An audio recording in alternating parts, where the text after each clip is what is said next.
Okay, guys, welcome to Dave's LFC Chat, a special episode today. The legend, he's back.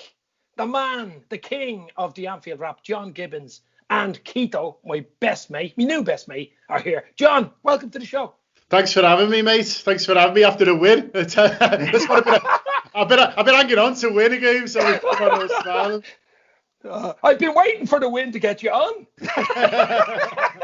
I know, everyone's smiling, give out, don't they? No one wants the frowning version. He's no fun. Yeah, it's crazy times all around. He's just been dragging me on at the tail end of all the losses, to pick the bones out of stuff. I'm kind of going, I don't really want to talk to you, Dave. Unfortunately, we've had a lot of bones to pick in the last few weeks, but the good news was Wednesday, of course, guys, we got the win. We actually got a performance, which I think was more important even than the win. But John, I seen some stuff you did with the wrap, but it was brilliant. But that win Wednesday night against Leipzig, getting into the quarterfinals, it was a huge boost for the Reds, wasn't it? Yeah, it's massive because obviously they could have drawn the game or even lost sort of by a goal and gone through. But to get that good win and good performance, like you say, mate, is great. And it's made everyone feel a bit better, a few more springs in, a few red steps and things like that. And you feel for the players as well. They enjoyed it, big celebrations at the end and, congratulating each other. A nice clean sheet for that makeshift backline. Well, they're all makeshift, aren't they? But the latest makeshift backline, a couple of goals for the forwards. Everyone's happy, aren't they? Everyone's feeling good. And in the quarterfinals, and that's something to look forward to. And if you've still got something to play for in April, then you're not doing too badly. Yeah, correct. Yeah, Keito, what do you think? It was huge, wasn't it, Wednesday? Yeah, it was. Yeah, thought it was. It was good for all aspects of the team. To be honest with you, obviously a clean sheet was really important. And Fabinho back in midfield, and just the difference it made, and the difference it made to Thiago, and the difference it made to just how we stopped them in midfield. And broke up the way they were playing, and then obviously the lads scoring a couple of goals. I just find it amazing though that at any level, that every level that whoever we're playing against, the playbook is exactly the same. It's exactly the same. It's targeting our right hand side with a long ball or a hopeful ball down channel, and that's all they do. Even at the quarterfinal, ahead for the quarterfinal stage of the Champions League, there's the amount of respect even after the. I suppose the hardship we've gone through where, everybody is attacking us exactly the same way. They're playing exactly the same way. Obviously they were a bit higher and Leipzig were a bit higher than maybe a low block Sheffield United. But when they were attacking and when they turned over possession, they are attacking us all the same fucking way. Yeah, and it's down our right hand side. So what do you think I think if we get our heads around that, we're going to still be a force in that competition, no matter what way you look at it. Big time. But I think the most important thing for Liverpool is the performance was brilliant, but it was actually playing players in their position. I mean, Fabinho as a 6, Thiago can roam around, feed the front three. Jota's lovely to see back. That's a bonus as well. But Phillips at the back. What was Maldini? What was going on there, John? Oh, the Bolton Baresi, isn't he? He's unreal. He's He's done great, hasn't he? Because he must know that, from what the season that the manager wouldn't ideally be playing him, and he's tried everyone, instead of him, hasn't he, at different points, and even sort of Reece Williams ahead of him at some points, and midfielders, and so, I think a lesser man would have sort of, either given up or come on the pitch with full of nerves, but he just seems so calm, doesn't he? And he gives everything he's got, and what else can you ask as a supporter that someone giving everything that they have got? You know what I mean? He's not going to win the Ballon d'Or anytime soon. He's probably not a long-term solution for Liverpool, but what he is doing every time he goes on the pitch is giving it his all. He's defending the best he can, and he's doing a great job, and he should be proud of himself, as I say, because he's had a tough season in many ways. You know what I mean? But he's come through it, and now he's won a game in a Champions League knockout, and how many footballers can say that? Yeah, I mean, it's so important for us that we can have two centre-half, him and Kabak, fit. We've got to keep those two boys fit. But a quick question, because you're the man in the know, John. You're the main man. You're the main man in the know. Does Ben Davies exist? It's yet to be confirmed, Dave, to be honest with you. I mean, at least he was on the bench this time. They throw him on the bench every now and again. And then he'll disappear again. He'll be AWOL again for Wolves.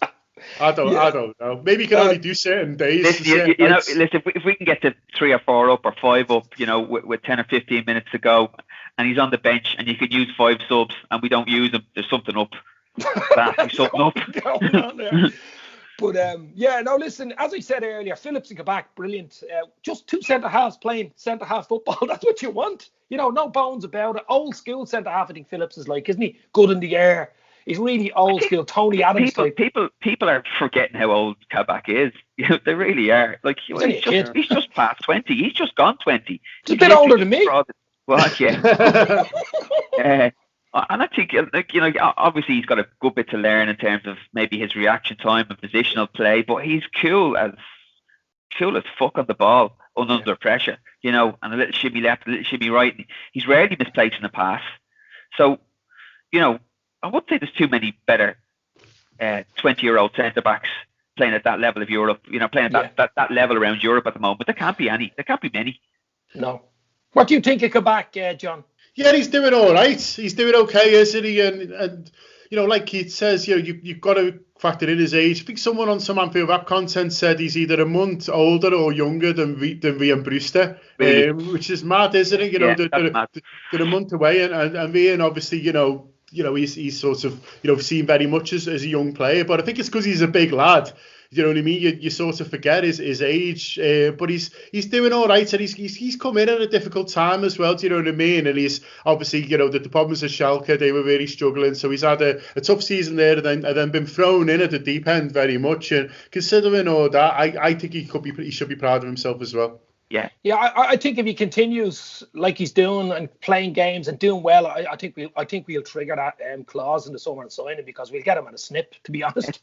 It's a pity. It's a pity we have to wait till Monday. I'm sure we would have preferred to have had a game a little bit closer, wouldn't we? Rather than have to wait Monday away in Wolves. So. Well, that's a nice time, Keith, because I'm just about to mention Wolves actually. Monday Night Football, Wolves, as Keith said, an extra little rest for the Reds. One good thing about Monday is we're away from home, John. What do you think is the away from home team? What is it? I mean, up until a few weeks ago, we had the best home record, like 3.5 years unbeaten at home. All of a sudden, we lost 6 on the trot at home. It has to be something to do with the crowd as well. It has to be. Yeah, I mean, obviously it's a factor, and listen, if there was fans in the ground, you'd be able to get behind them, and I'm sure it wouldn't have been this run, but I think it's just a funny season, isn't it? And there's going to be all these little weird records and anomalies where, where they look back in the future and go, well, what we've seen some mad score lines, haven't we? Not just for Liverpool, but across the league, and just odd little things are happening, and this will be another one where, as I say, they look back at it in a few years' time, and they'll have to caveat with, but remember that was the year when, do you know what I mean? And it's just that. I don't think there's. I'm sure they'll turn it around sooner rather than later. The home record, and I'm sure there's not. I don't think there's going to be any sort of hangover from it, because once fans are back in, it'll feel like home again, and we'll be fine. Scoring goals, I think, will make a big difference. To be honest with you, we can just start scoring goals. Like, we're not losing by 2 and 3-0. We're losing by the odd goal, And listen, we conceded the odd goal last year as well, but like we were good to score 2, maybe 3 most matches, or maybe 2 once. But we were good for a couple of goals each match. And if we've been good for a couple of goals over the last 6 weeks or so, we'd have a lot more points on the board. It's as simple as that, So we've hit a bit of a barren spell with the lads up front that just haven't been firing, and the lads at the back obviously having to chop and change, and then moving out your central mids and your most effective central mids and moving them back into defensive positions. It's a fucking perfect storm. And fans, right? And you fucking know fans are doing that. And a pandemic. Yeah. They'll be doing quiz shows about this year in about 20 years' time, asking questions about it. Do you know what I mean? What happened in 2021 season? You know what I mean? But we'll just have a quick chat about Monday night. Obviously, Wolves aren't doing as well as they were in past seasons. It'll still be a tough game, I think, for Liverpool. But as we said earlier, the caveat is we're away from home, and we play better away from home. But Wolves will come with us, and it'll probably suit us, John. They play some good football, and I fancy us Monday. Yeah, I fancy us Monday as well. I think they'll be buoyed by a good performance. And Wolves have got to act together a little bit, but they're still missing Jimenez massively. He's such a huge part of how they play. And goals is an issue for them as well. We talk about it for us, Keith was saying there, but goals has been an issue for them as well. And so, you'd hope Liverpool could continue our good form from the week, continue that feel-good factor, and I'm really confident about it as well, mate. I think we can cause them plenty of problems, and I think, with, hopefully that midfield again, with the lovely balance that they had, we should be able to control the game and hopefully get a positive result. Yeah, so all things considered, we go same 11 then, would we? I would, yeah. Well, hopefully no injuries. I would. As of now, I'd go the same 11 Monday night and hopefully a win for the Reds. But just before we go, John, I know I was talking to Gareth Roberts recently about the Anfield Wrap, and he's obviously used to do the live tours. I bet you've had a few of them. I'm sure you're missing those, are you? Yeah, we are, mate. We're missing them terribly. You know, I'm kicking myself because the very last one we did do was an Ireland one, and I never went over because I missed it, John. I missed it. I missed it very much, and now he's going to stop short to say he missed you. So I know. I just heard that. I'll take that out. I can't really say I missed Dave because I get so much of him. It would be right. No. And listen, I love going over and I love having a good time with everyone, and it's brilliant. But me and Craig kind of decided to save ourselves for we were meant to be going to America a month later, and so we still talk about it every week now, more or less, like because the boys who went over had a blast. You know what I mean? They really loved it. All 3 shows, they had a great time, and then America obviously got cancelled because of COVID, and so it was a massive blow not going. But it's a shame. You know, we do keep going in Liverpool normally and stuff. So it's a while since I've been able to show off on stage and have a good time, and that is a shame. But hey, feels like we've turned a little bit of a corner in this country at least, and hopefully we'll be back in the room with lots of people soon. We're probably a little bit behind you now, in fairness. Yeah, unfortunately we're behind you. But just before you go, John, anything coming up on the Anfield Wrap that we should know about, or you did an interview with Alan Green, I think, recently, didn't you? Yeah, that's come out this week, mate, and it's got really positive. Got really positive comments, which is really nice. So Alan Green, big Liverpool fan all these years, but is retired now, so feels like he can talk about it. So he's great. He's really poignant on Hillsborough as well. He was there that day working, and is really sort of excellent on that, and very moving. But then just we've got a few weeks coming up, so a few special things coming up here. Something really good we put together on Jordan Henderson on his route to Liverpool, and involving some great coaches and sort of ex players we worked with on what made Jordan so special and what sort of got him to Liverpool, and so that's coming out in a week or so. I'm really looking forward to that. Brilliant. And as everybody knows, the Anfield Wrap are absolutely fantastic. Subscribe and get on them because they're probably the best out there, to be honest, with what they do. Keith, final word to you. Are you happy, man? A lot happier after Wednesday night. Yeah, listen, I hope that corner is now being firmly turned, to be honest with you, and you know, there's a little bit of positivity around everybody, and we start just getting a run together. You know, listen, if you're going to put a run together, this is the perfect time to start putting a bit of a run together, particularly in the Champions League. I think it's a coin toss, that competition, I really do at this stage. You know, there's one of maybe 3 or 4 teams that could win it. I always think if you've got some history of winning that competition, it always stands you in good stead.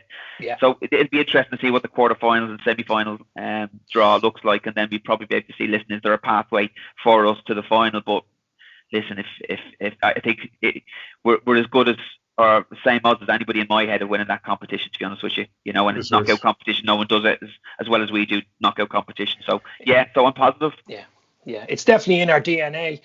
John, that was fantastic. Thank you very much for coming on. Tom, man, nice to meet you, Keith, on here. Cheers. Always a pleasure, Dave. Thank you very much, lads. Stay safe. Talk to you soon, talk to you the weekend. Cheers.